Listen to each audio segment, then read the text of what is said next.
আসসালামু আলাইকুম প্রিয় দর্শক। বেগম খালেদা জিয়াকে নিয়ে দেশের মানুষ এখন উদ্বিগ্ন। ওনার স্বাস্থ্য নিয়ে উদ্বিগ্ন, ওনার জীবন নিয়ে উদ্বিগ্ন। এবং গতকালকে এটা নিয়ে আলোচনা করতে গিয়ে আমি বলেছিলাম যে ওনার একমাত্র জীবিত পুত্র তারেক রহমান দেশে আসছেন না কেন? মার কাছে থাকার জন্য, মাকে দেখার জন্য। বলা হচ্ছিল যে বেগম খালেদা জিয়াকে বিদেশে নেওয়া যায় কিনা, কিন্তু এরই মধ্যে আমরা জেনেছি ডাক্তাররা বলেছেন ওনার যে হেলথ কন্ডিশন, তাকে বিদেশে নেওয়াও যাচ্ছে না। তো সেক্ষেত্রে তারেক রহমান কেন আসছেন না, এই প্রশ্নটা সবার মধ্যে আছে। এবং তারেক রহমানের আসার দাবিটা কিন্তু অনেক আগে থেকে আছে, বিএনপির পক্ষ থেকে আছে, দেশের সাধারণ মানুষের পক্ষ থেকেও কিন্তু এটা আছে। এখন মায়ের ঘটনা আরেকটা মানবিক কারণ যুক্ত করেছে। এটা নিয়ে কালকে আমি কিছু কথা বলেছি এবং আমাদের সাধারণ মানুষের মনের ভাবটা কি সেটাও আমি আমার মতো করে বলার চেষ্টা করেছি।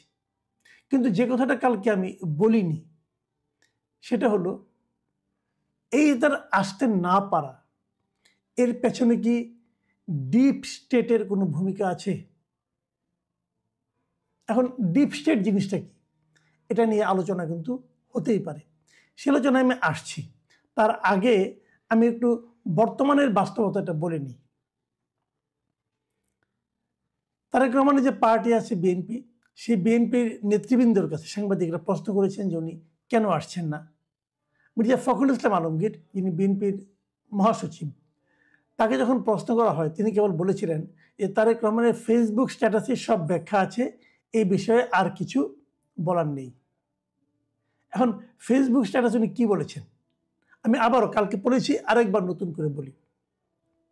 আমি ওই জায়গাটুকু বলি যেটুকু তার আশার সম্পর্কে আছে। তিনি বলেছেন যে এমন সংকটকালে মায়ের স্নেহ স্পর্শ পাবার তীব্র আকাঙ্ক্ষা যে কোনো সন্তানের মতো আমারও রয়েছে, কিন্তু অন্য আর সকলের মতো এটা বাস্তবায়নের ক্ষেত্রে, এখান থেকে খেয়াল করেন, এটা বাস্তবায়নের ক্ষেত্রে আমার একক সিদ্ধান্ত গ্রহণের সুযোগ অবারিত ও একক নিয়ন্ত্রণাধীন নয়। মানে উনি একাই সিদ্ধান্তটা নিতে পারছেন না, ওনার নিয়ন্ত্রণেও নেই সে সিদ্ধান্ত নেওয়ার ক্ষমতাটা। তারপর আরও বলেছেন, স্পর্শকাতর এই বিষয়টি বিস্তারিত বর্ণনার অবকাশও সীমিত। মানে বিষয়টা এক নম্বর হলো স্পর্শকাতর, এবং এটা কী ঘটনা এটা নিয়ে বিস্তারিত বর্ণনাও উনি করতে পারছেন না। তারপর উনি বলেছেন, রাজনৈতিক বাস্তবতার এই পরিস্থিতি প্রত্যাশিত পর্যায়ে উপনীত হওয়া মাত্রই স্বদেশ প্রত্যাবর্তনে আমার সুদীর্ঘ উদ্বিগ্ন প্রতীক্ষার অবসান ঘটবে বলেই আমাদের পরিবার আশাবাদী। মানে ওনাদের পরিবার আশাবাদী যে খুব শিগগিরই এটা যদি ঘটে যায়, ওনারা যা চাচ্ছেন, তাহলে উনি যেতে পারবেন। মির্জা ফখরুল ইসলাম আলমগীর এদিকে ইঙ্গিত করেছেন যে ওখানেই সব বলা আছে। তার মানে কি, বেশি কথা অথবা খুলে বলার ইচ্ছা তার দল বিএনপিরও নেই, তারাও খুলে কিছু বলতে চায় না। কেন গোপনীয়তা, কার কাছে গোপন করতে চায়, এবং সেটা কি গোপন করতে গেলে আরো বেশি সন্দেহের জন্ম দেয় না? এই প্রশ্নগুলো কিন্তু আমি কালকে করেছিলাম। তাহলে কি সরকার আসতে দিতে চায় না?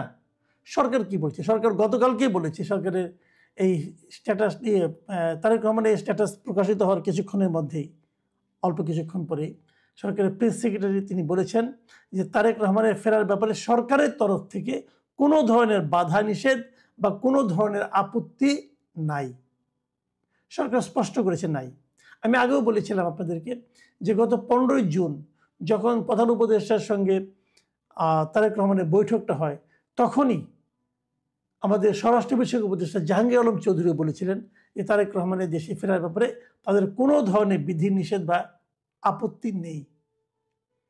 সরকার কিন্তু দায়টা নিজের কাঁধে আর রাখলেন না। তাহলে দায়টা কার? এবং আজকে আমরা এটাও দেখলাম যে আমাদের পররাষ্ট্র বিষয়ক যিনি উপদেষ্টা আছেন মিস্টার তৌহিদ হোসেন, তিনি কিন্তু বলেছেন যে তারেক রহমান যদি আজকে আসতে চান, তাকে একদিনের মধ্যে ট্রাভেল পাস দিয়ে দেওয়া হবে। মানে উনি যদি আজকে সিদ্ধান্ত নেন, কালকের মধ্যে ট্রাভেল পাস দেওয়া যাবে এবং উনি পরশুদিন চলে আসতে পারবেন। ট্রাভেল পাস জিনিসটা কি, ওনার তো পাসপোর্ট 14 বছর 15 বছর আগে গেছেন, 17 বছর আগে গেছেন, কাজে ওনার তো আসার জন্য একটা পাস লাগবে। সেই পাসটা বাংলাদেশ হাই কমিশন যেটা আছে লন্ডনে, তারাই দিবে ওনাকে, একটা ট্রাভেল পাস দেবে, সেই পাস নিয়ে উনি বিমানে করে দেশে আসতে পারবেন। এটা ওয়ান টাইম ট্রাভেল পাস বলে, কোনো ব্যাপার না, আসতে পারবেন। তাহলে আসার ক্ষেত্রে আইনগত কোনো ধরনের জটিলতা নাই। তাহলে জটিলতাটা কোথায়? আমি এই জটিলতাটা একটু ইঙ্গিত দেওয়ার চেষ্টা করি আপনাদেরকে। আমি বলেছি আমি কিন্তু আপনাদের ডিপ স্টেট সম্পর্কে বলবো, তার আগে এগুলো একটু ব্যাখ্যা করে নিই, তাহলে ডিপ স্টেটটা আপনারা ক্লিয়ার হবে। কদিন আগে বিবিসি বাংলাকে একটা সাক্ষাৎকার দিয়েছেন শেখ হাসিনার পুত্র সজীব ওয়াজেদ জয়। সেখানে সজীব ওয়াজেদ জয় কি বলেছেন? উনি বলেছেন যে বাংলাদেশের বড় দুটি দলের নেতৃত্বে পরিবর্তন আনতে একটি অগণতান্ত্রিক তৎপরতা রয়েছে। দুই দলেরই নেতৃত্বের পরিবর্তনে বিদেশ থেকে একটা খেলা চলছে। দুই দল মানে কি? দুই দল মানে হচ্ছে বিএনপি এবং আওয়ামী লীগ। বিএনপি এবং আওয়ামী লীগ এই দুই দলেরই নেতৃত্বে একটা পরিবর্তনের জন্য একটা খেলা চলছে, এবং জয়ের বিবেচনায় সেটা বিদেশ থেকে চলছে। দেখুন, এই সমস্ত কথার হয়তো আপনারা বলবেন যে এটার ভিত্তি কি, কিসের উপর ভিত্তি করে উনি কথাগুলি বললেন। এখন আমি আপনি হয়তো বুঝতে পারছি না ভিত্তিটা কি, কিন্তু তাদের কাছে তো তথ্য আরও বেশি থাকে। তারা হয়তো কোনো না কোনো ভিত্তির উপর নির্ভর করে এই ধরনের আশঙ্কা করছেন। এই যে আশঙ্কা, এই দৃশ্যমান কোনো ভিত্তি নেই, তারপরও আশঙ্কা করছেন, এবং সেই আশঙ্কাকে অনেকে মেনেও নিচ্ছেন। সরকারের কোনো আপত্তি নেই, রাষ্ট্রের কোনো আপত্তি নেই, দৃশ্যমান কোনো ঝামেলাও নেই, তারপরে ঝামেলা একটা থেকে যাচ্ছে। এটা কেন? এটাই হচ্ছে ডিপ স্টেট। আসলে ডিপ স্টেট বিষয়টা কি? আপনি কিন্তু ডিপ স্টেট বলতে খুব বেশি কিছু যে এক্সিস্ট করে, খুব দৃশ্যমান কিছু যে আছে, এটা কিন্তু প্রমাণ করা যাবে না। এটা হলো এমন একটা শক্তি, যা গোপন শক্তি, যে শক্তিটা আড়ালে থেকে কাজ করে, যাকে দেখা যায় না, কিন্তু যাকে অগ্রাহ্য করা যায় না। যেমন আমি উদাহরণ দিয়ে বলি আপনাদেরকে, শেখ হাসিনা যখন ছিলেন তখন আমরা আয়নাঘর বলে কথা বলতাম। আয়নাঘর দেখা যেত, তখন দেখা যেত না, কিন্তু আয়নাঘরের ভয়টা কার মধ্যে ছিল না বলেন? সবার মধ্যে কিন্তু আয়নাঘরের ভয়টা ছিল।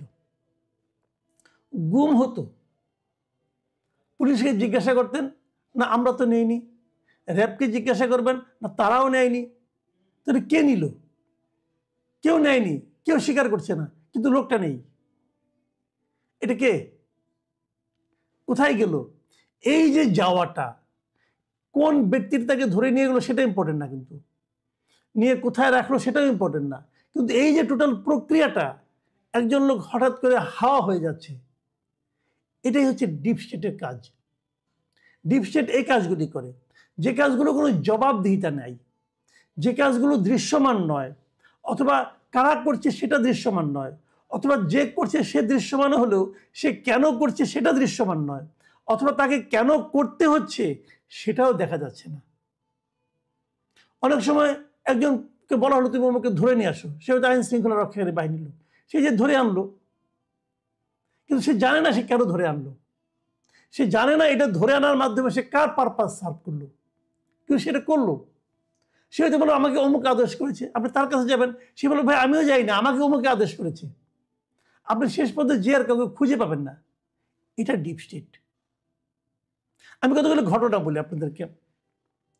যেমন ধরেন, আপনাদের মনে আছে মাঝখানে একবার আমাদের ডেইলি স্টারের সম্পাদক মিস্টার মাহফুজ আনাম, উনি একবার একটা সাক্ষাৎকারে বলেছিলেন, একটা টেলিভিশন এটিএন নিউজের একটা সাক্ষাৎকারে উনি বলেছিলেন যে 1/11 সময় ওই ডিজিএফআই অথবা আর্মি ওখান থেকে পাঠানো কিছু তথ্য দিয়ে ওনারা নিউজ করতেন, এবং এটা ছিল ওনার সাংবাদিক জীবনে একটা বড় ভুল, উনি স্বীকার করেছিলেন। এই যেখান থেকে এসেছে এই নিউজগুলো, তারা কি স্বীকার করবে হ্যাঁ আমরা দিয়েছি? স্বীকার করবে না, কিন্তু তারা দিত কেন? সেই হিসেবে একটা ডিপ স্টেট কাজ করত। সরকারের ভেতরে আরেকটা সরকার, যাকে দেখা যায় না, কিন্তু তাকে অগ্রাহ্য করা যায় না। এবং সেই ডিপ স্টেট তখন কি চাইতো? সেই ডিপ স্টেট যখন চাইতো যে -2 ফর্মুলা নিয়ে তারা অগ্রসর হয়েছিল, যে দুই দল থাকবে, কিন্তু আওয়ামী লীগের শীর্ষ ব্যক্তিত্ব যিনি ছিলেন তিনি থাকবেন না, বিএনপি যিনি শীর্ষ নেতৃত্ব ছিলেন তিনিও থাকবেন না, খালেদা জিয়া থাকবেন না, শেখ হাসিনা থাকবেন না। বিএনপি এবং আওয়ামী লীগ দুটোই নতুন নেতৃত্বের মাধ্যমে পরিচালিত হবে। আরো যদি আমি সহজ করে বলি, পরিবারতন্ত্র থাকবে না। আমাদের অনেকে আছেন, এই সরকারের মধ্যে অনেক গুরুত্বপূর্ণ ব্যক্তি আছেন যারা নাকি পরিবারতন্ত্রের ঘোর বিরোধী। পরিবারতন্ত্র নাও থাকতে পারে, পরিবারতন্ত্র আমি নিজেও পছন্দ করি না, কিন্তু আমি করি আর না করি তাতে কিছু যায় আসে? এই দেশের মানুষ কি চায় সেটা আপনাকে দেখতে হবে। এখনো দেখবেন একদম গ্রাম পর্যায়ের নির্বাচনে কিন্তু বলা হয় চেয়ারম্যান করা হবে, অমুক বাড়ির ছেলেটা করতে হবে, অথবা অমুকের নাতি, অমুকের ছেলে, সে প্রেসিডেন্ট ক্যান্ডিডেট হচ্ছে, সে হয়তো চেয়ারম্যান ক্যান্ডিডেট হয়েছে, সে হয়তো কোনো একটা ক্যান্ডিডেট হয়েছে। ওই বাপের পরিচয়ে কিন্তু অনেকে ইলেকশন করে এবং জিতেও যায়। এটা কিন্তু এক ধরনের পরিবারতন্ত্র। পরিবারতন্ত্র আপনাকে খুব সহজে অভ্যাস করা যাবে। ভারতের দিকে তাকিয়ে দেখেন, রাজীব গান্ধী, সোনিয়া গান্ধী এরা কোথেকে আসছে? গান্ধী ফ্যামিলি থেকে তো আসছে না। কিন্তু পরিবারতন্ত্র কিন্তু আছে। কিন্তু আমাদের এই সাবকন্টিনেন্টে পরিবারতন্ত্র অনেকটা প্রভাবশালী, কিন্তু অনেকে মনে করেন যারা নাকি পাশ্চাত্য শিক্ষা শিক্ষিত, তারা মনে করেন পরিবারতন্ত্র রাখা চলবে না।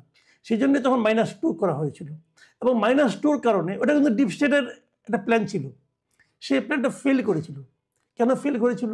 ফেল করেছিল এই কারণে যে এই দেশের সাধারণ মানুষ সেটাকে মেনে নেয়নি। তো এখন কি আবার ডিপ স্টেট সেটাই চাচ্ছে, যেটা নাকি জয় বললেন যে একটা -2 ফর্মুলা আবার চলছে নতুনভাবে। আগের বার যে ভুলগুলি তারা করেছিল সেই ভুলগুলিকে শুধরিয়ে তারা আবার নতুনভাবে একটা -2 ফর্মুলা করছে, হতে পারে। এবং ডিপ স্টেটকে তাহলে কি চাচ্ছে? এই যে আওয়ামী লীগ তো এখন নাই, ইলেকশন যদি ইলেকশন হয় আওয়ামী লীগ নাই, এবং যদি ডিপ স্টেট যদি তারেক রহমানের ফেরত আসাটাকে